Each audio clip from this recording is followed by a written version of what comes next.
Let's make this easy baked potato with steak, shrimp, and cheese. Let's go. So like I said, easy. So I microwave my baked potatoes. I covered them with olive oil and salt, set them aside, took out some steaks that I cooked in the broiler, cut them up so they can be placed inside the baked potato once we're there. We're going to put some butter, garlic butter, or regular butter, whatever your choice is. I take some regular old simple cheese and put it on there. You mix the cheese in because it needs to melt and it gets all gooey and gushy and ooh, delicious.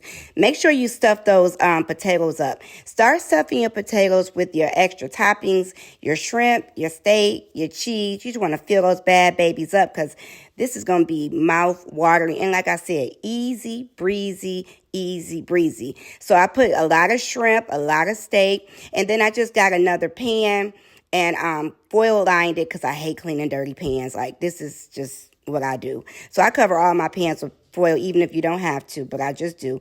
You want to place those on your cookie sheet, and then you want to just throw them in the oven. I mean, like 7 or 10 minutes. You're just trying to get the cheese to melt, and that's all you got to do. And then you are left with some beautiful, tasty, delicious, easy for dinner in one little package set up for you. You should enjoy this. Let me know your thoughts.